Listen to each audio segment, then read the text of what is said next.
機動戦士ガンダムダブルゼータにおいて描かれる第一次ネオジオン構想は、地球連邦軍の内部組織であるエウーゴと、ネオジオンと名を改めたアクシズ軍との間で起こった戦争です。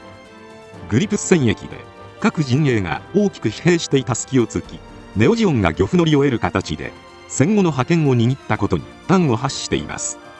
なお、本構想は、ネオジオンの実質的指導者であるハマーン・カーンが主導権を握っていたことから、ハマーン戦争やハマーンのクレイジーウォーと呼ばれることもあります。今回はそんな第一次ネオジオン構想について解説させていただきます。宇宙世紀0087に勃発したグリプス戦役では、地球連邦の特殊部隊ティターンズ、打倒ティターンズを掲げるエウーゴ、ジオン残党軍アクシズによる三つどもえの戦いが繰り広げられます。最終的にはコロニーレーザーグリプス2を掌握したエウーゴが勝利を収め、連邦軍内での地位を確固たるものにしました。しかし、実質的な指導者だったクワトロ・バジーナが消息不明となった上に、戦力の過半数を失ってしまいました。そのため、連邦の対応は大幅に遅れてしまい、グリプス戦役で戦力を温存していたアクシズ軍が漁夫乗りを得る形で、戦後の主導権を握りました。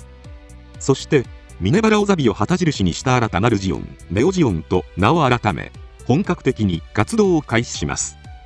その目的は、連邦と終戦条約を結んだ現在のジオン共和国の制圧と、ザビ家が支配していたジオン公国の復活でした。その中心にいたのが、ミネバの摂政であるハマーン・カーンです。しかし、当のハマーンの目的は、ザビ家を復活させることではなく、ザビ家を利用した新たな支配階級であるネオザビファミリーを作り出すことにありました。ただ、作中で、地球にしがみつくバカどもを抹殺できなかったと語っていることから、ネオザビファミリーの確立は中期的な目標に過ぎず、真の目的は地球に住むアースノイドの排除だと考えられます。つまり、地球を汚染するアースノイドを排除するために、かつてザビ家が掲げていた地球の民は有料種であるスペースノイドによって管理されるべきという先民思想を利用しようという目論みがあったと思われます。ただ、ハマーンはそうした内に秘めた野望を決して表に出さず、ジオン復興を信じる者たちを率いて地球への侵攻を始めるのでした。グリプス戦役から1週間が経った宇宙世紀0088-2月29日、ネオジオンと名を改めたアクシズが各コロニーを制圧するため進軍を開始。通常であればジオン残党軍最大勢力といえども、各コロニーに部隊を分散して制圧するなど不可能だったでしょう。しかし、先のグリプス戦役で連邦軍の2大派閥だったティターンズとエウーゴが潰し合い疲弊したことで、宇宙における連邦の支配力は大きく低下していました。また、この時期アクシズは次々と新型モビルスーツを投入していたため、機体性能に関しても連邦機の性能を上回っていたと思われます。第一次ネオジオン構想は両陣営とも人材に不足していたためか、1対多を想定した大火力の第4世代モビルスーツが台頭した時期でもありました。こうして連邦の立て直しが大幅に遅れたことや、投入されたモビルスーツの質の差など相まって、各コロニーはネオジオンの部隊に次々と占領されていきます。なお、ただ武力による制圧を目指していたわけではなく、マシュマーセロのように各コロニーの偵察と根回しを行い、ゆくゆくは政治的な支配を目論んでいた召喚も見られました。一方のエウーゴはグリプス戦役でラーディッシュをはじめ戦力の過半数を失っています。機関アーガマも多くのモビルスーツパイロットを失い、稼働できるモビルスーツはまともに残されていない状態。しかもティターンズの崩壊によりエウーゴの目的は果たされたと考える者もいたようで、組織の力は非常に弱まっていました。それでもグリプス戦役を経てアーガマの底力を知ったハマーンはアーガマを警戒しており、マシュマー率いるエンドラ隊に対してアーガマ追悼命令を出しています。そんなことはつゆほども知らないアーガマは、修理補給や負傷兵の入院を目的に0088-3月1日サイド1のシャングリラへと寄港。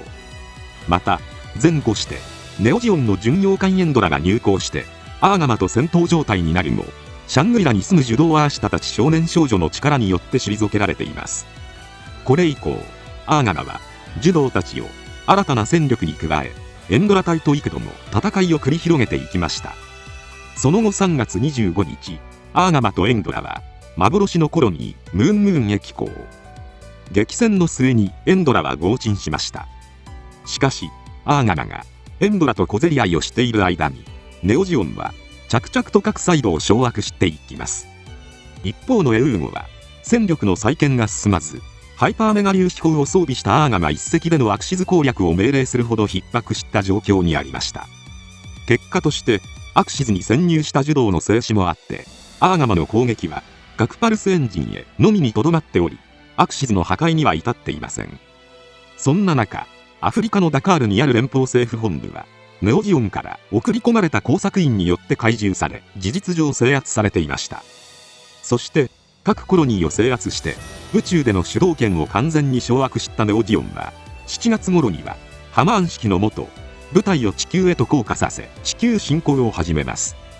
そんなアクシズの動きを察知したエウーゴはまたもアーガマ短観にネオジオン艦隊の地球降下阻止を命じました。しかしアーガマのガンダムチームだけでは艦隊を抑えるには至らず、ネオジオンの先遣隊によってダカール守備隊は壊滅。さらにネオジオンは地球各地の旧ジオン残党軍や北アンズ残党を吸収。またアフリカの地元民に金を渡してモビルスーツの操縦法を教え戦力にするなど、地球制圧のための地固めを着々と進めていました。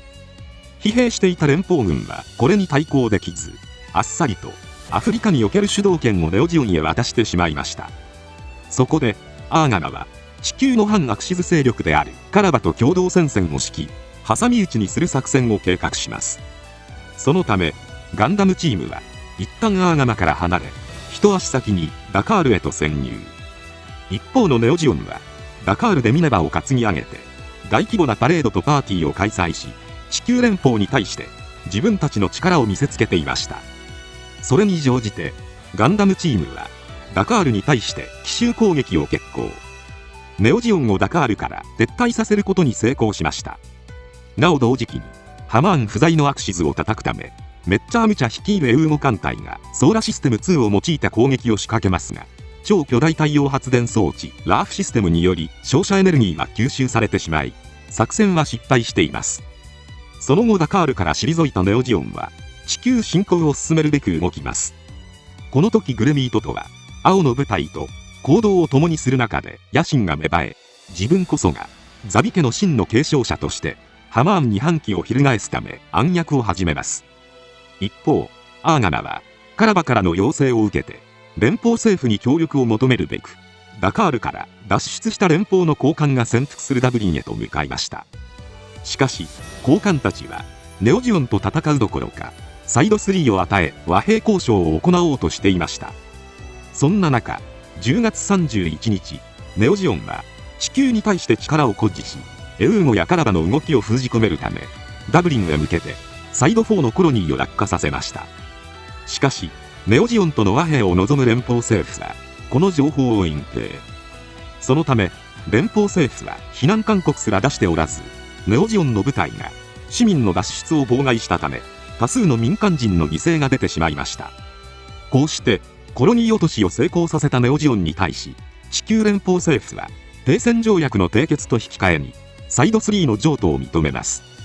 そしてハマーンはサイド3へと移り、ジオン発祥の地とされるコロニーコア3を活動拠点に据えました。これに対抗するためネールアーガマを受領したガンダムチームはサイド3を目指して進軍。なおエウーゴは戦力の再編を進めていたものの、指導者なき上層部の動きは緩慢で迅速に対抗できたのはネールアーガマだけでした。一方地球での戦いを経て戦局はネオジオン有利へと傾いていましたが、掌握したサイド3の市民からの支持は得られず、反乱分子による内乱に悩まされていました。さらにグレミート島を中心とした派閥が内乱を起こし、小惑星アクシズを占拠。同時にプル2をコア3へと潜入させ、ハマーンの暗殺を企てますが失敗しています。こうしてネオジオンはハマーン軍と摂政の立場を利用し傀儡的支配を行うハマーンを良しとしないグレミー軍に日分され、内乱状態へと突入しました。そして0089-1月9日、コア3の中域でハマーン軍とグレミー軍が激突。数ではハマーン軍が有利でしたが、グレミー軍はクインマンサやドーベンウルフ隊などサイコミを活用した高性能モビルスーツを多数投入し、ハマーン軍と互角以上の戦いを見せました。なお、同時期には、連邦艦隊がグラナダを出発し、サイド3へと進軍を開始しました。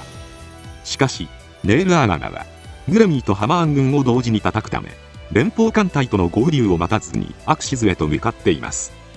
その後、ハマーンは、全軍を挙げてグレミー軍が占拠したアクシズへと進行。戦局が混乱を極める中、グレミー軍は、ニュータイプ部隊を出撃させ、さらに、アクシズの居住チック核モウサを、ハマーン艦隊へ向けて投射して、一気に勝負を決めに行きました。ハマーン軍の激しい抵抗により、モウサによる攻撃は失敗しましたが、アクシズが衝突して、コア3は大きく損傷。両軍のエースパイロットたちも戦死。さらにアクシズへ侵入してきたガンダムチームとの戦いでグレミーが戦死しました。こうしてグレミーが起こした内乱は、ハマーン側の勝利で幕を閉じますが、両軍とも戦力を消耗しきってしまい、迫り来る連邦艦隊に抵抗するほどの力は残されていませんでした。そして、0089-1月17日、ジュドーと決着をつけるべく出撃したハマーンが戦死しました。また、再度軌道が変わったモウサが衝突したことで、コア3はさらに崩壊。指導者も帰る場所も失ったネオジオン軍に、駆けつけた連邦艦隊へ太刀打ちする余力は残されておらず、残存戦力の大部分は連邦に降伏しました。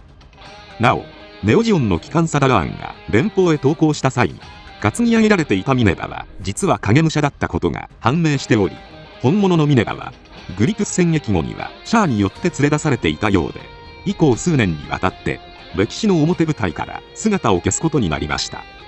こうして、第一次ネオジオン構想は、ネオジオンの内乱による自滅と、それにより漁夫の利を得たエウーゴの勝利で幕を閉じました。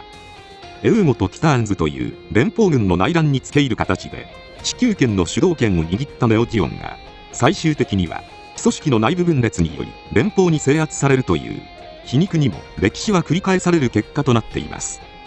こうして第一次ネオジオン構想は終結し、戦後の主導権はエウーゴが握りました。しかし、スペースノイドの意志を反映させて、人類を地球から宇宙へ上げるという当初のエウーゴの目的は、ブレックスやクワトロを失ったことで形骸化していました。